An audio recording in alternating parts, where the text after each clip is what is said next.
Temperature and humidity control. To protect the fit racing pigeon from losing form, the temperature in the loft must be above 10 and below 30 degrees Celsius, and the humidity kept below 65%. These are the conditions that favor continuing health and known as the thermoneutral zone for the pigeon. In most lofts, it is the humidity, more than the temperature, which determines whether the birds rest or not at night. Humidity measures the amount of moisture in the air, irrespective of the air temperature, but it is the high humidity, greater than 65%, associated with the temperatures below 15 degrees Celsius that most affects the pigeon's ability to rest. The pigeon loses form and becomes susceptible to illness when it does not get adequate rest.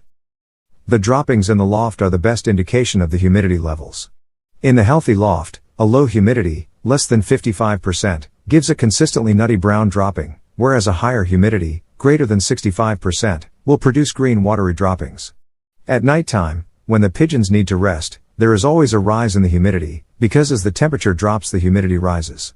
This explains the droppings turning wet and green the morning after a cold humid night, but which then turn nutty brown by the afternoon as the day warms up and the humidity drops.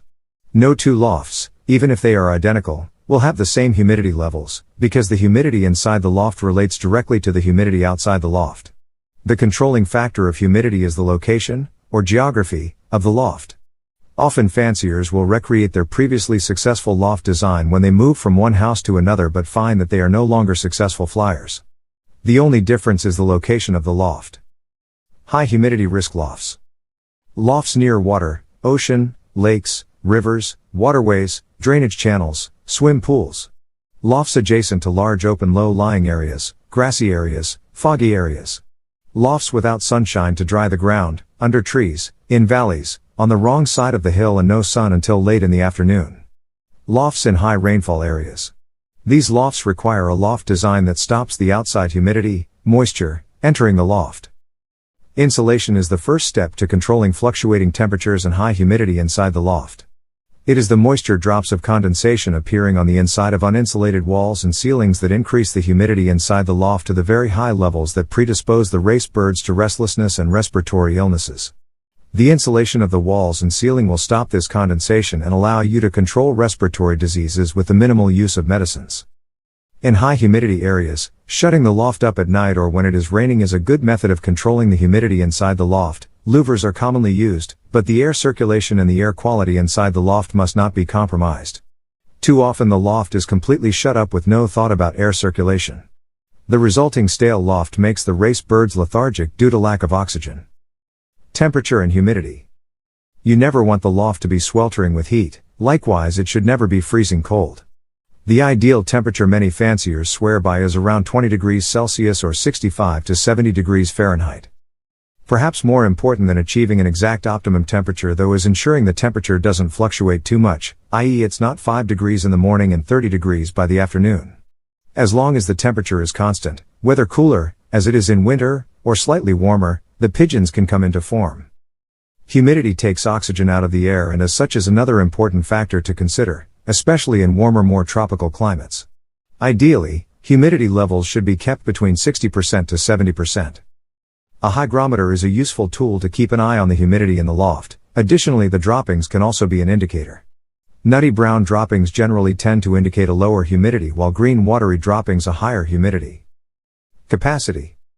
Overcrowding the pigeon loft can increase fighting, make the birds restless, limit the amount of oxygen intake each bird has access to and increase stress levels which can have negative health consequences in and of itself. It's very important to plan how many birds you want to keep in each section and ensure that there are enough perches, boxes, feeding trays etc. for each bird. With young birds, it's better to have more than enough facilities as going without their own box/perch can negatively impact the pigeons from a psychological standpoint.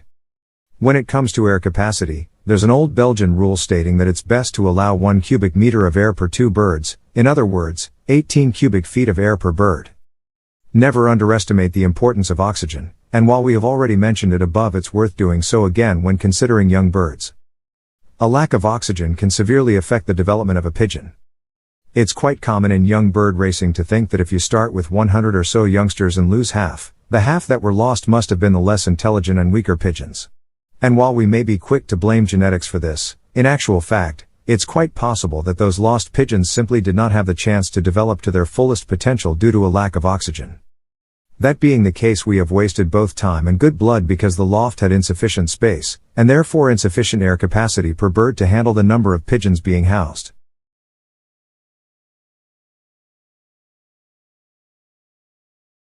Links are below on where to buy it: food grade and one you can mail into a spray. Diatomaceous earth, food grade, bug killer you can eat. What is it? Diatomaceous earth, often referred to as DA, is an off-white talc-like powder that is the fossilized remains of marine phytoplankton. When sprinkled on a bug that has an exoskeleton, such as bed bugs, ants or fleas, it gets caught between their little exoskeleton joints. As they move, the diatomaceous earth acts like razor blades and cuts them up. But it doesn't hurt mammals. We can eat it. We do eat it. It's in lots of grain-based foods because lots of grains are stored with diatomaceous earth to keep the bugs from eating the grain. There are actually two kinds of diatomaceous earth to be found on the market, and only one of them is suitable for use as insecticide to use in stored grains. The kind that is not for food is the type sold by swimming pool suppliers as filtering agent. DA to be used for filtering has been subjected to a heat treatment that dramatically increases its crystalline silicate content and makes it unsuitable for storing grains. The DA that is needed for use in grain storage has not been heated and has a crystalline silica content of no more than 1 to 1.5%. It is commonly sold in hardware and garden stores of feed stores as an organic pesticide. Diatomaceous earth can be used effectively in houses to prevent the entry of certain insects such as earwigs, ants, silverfish, spiders, and cockroaches, and to control these and others that are present in cupboards containing food, carpets, basements, attics, window ledges, pet areas for fleas, etc. It is important to place a small amount of the DA powder in corners, cracks, crevices, and other areas where insects might hide. Another use is in animals and birds for control of external parasites, mites, fleas, and flies. This is achieved by dusting the animals or birds in the litter or bedding areas, nest boxes and perches.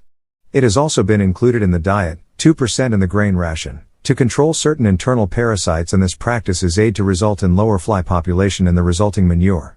In fact, it has been used for worming animals, controlling fly larvae and manure, as a trace mineral mixture, and insecticide, a treatment for stored grains, and a soil conditioner.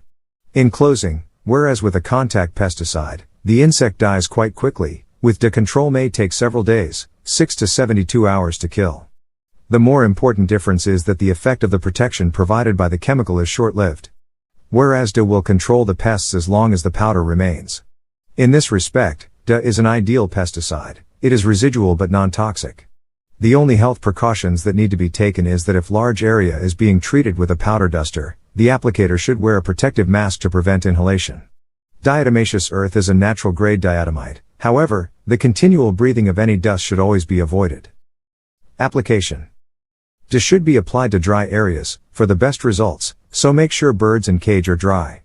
Avoid contact with eyes and mouth, and if contact occurs, make sure there's plenty of drinking water. To prevent parasites in bird cages, apply to perches and floor of cage.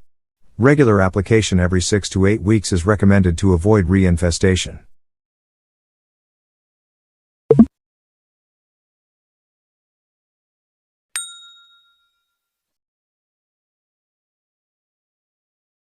To become a champion, one must possess certain qualities and avoid common pitfalls. Likewise, individuals who will never achieve champion status share similar characteristics. The main reason behind their failure is not the occurrence of mistakes, as everyone makes them, but rather their lack of awareness and continuous repetition of those mistakes. Mistake 1. Placing excessive value on names, strains, and pedigrees is a grave error. This misplaced emphasis has already resulted in numerous disappointments. Mistake 2. Non-champions often take action at the wrong time. They turn to medication either too early or too late. When their pigeons perform poorly, they believe that medicine can help. However, being in poor condition does not necessarily mean they are sick. Administering medication for non-existent diseases weakens the birds. Conversely, taking action when the birds are on the brink of death is too late. Mistake 3. Lack of confidence is a common trait among non-champions. They constantly change their methods, jumping from one approach to another. While there are several effective systems and equally as many flawed ones, the worst mistake is constantly switching between them. Mistake 4. Establishing a strong bond with the pigeons is crucial, particularly in young bird racing. When an unsuccessful fancier enters their loft, the birds yearn to escape as they lack trust in the individual. In contrast, When a champion is among his birds, they feel at ease while still being under his control. The champion assumes the role of a general, and the birds become disciplined soldiers. Champions interact and play with their birds, whereas non-champions play with the birds themselves. Mistake 5. Non-champions seek remedies to cure their birds from diseases. Champions, on the other hand, focus on preventing their birds from falling ill. They pay close attention to the environment, ensuring their loft is clean and well maintained. The drinking water in the champion's loft is consistently clear, while non-champions often provide colored water. Non-champions display excessive sympathy towards unhealthy birds, whereas champions promptly eliminate such individuals. They possess a firm yet gentle touch. Mistake 6. Overfeeding, particularly with excessive protein intake such as an abundance of peas, is a significant error in young bird racing. Peas are suitable for nestlings that require nourishment for growth. However, for young racing pigeons, peas can be detrimental. Mistake 7. Many non-champions are naive when it comes to breeding. They fail to recognize the importance of good fortune in this process. Merely pairing a superb male with an equally impressive hen or its sister does not guarantee the automatic production of outstanding offspring. It is a more complex and nuanced process. Mistake 8. Non-champions often fall victim to the influence of press and the propaganda propagated by illusionary brokers. In contrast, champions maintain a realistic perspective. Mistake 9. The stock loft of non-champions often contains breeders that have been present for several years but have never produced quality birds. It raises questions about the purpose of keeping such birds. Mistake 10. A misconception among some is that bigger pigeons are stronger pigeons. However, modern racing pigeons are actually becoming smaller. It is often the smaller pigeons that possess the endurance to withstand harsh weather conditions and cover greater distances.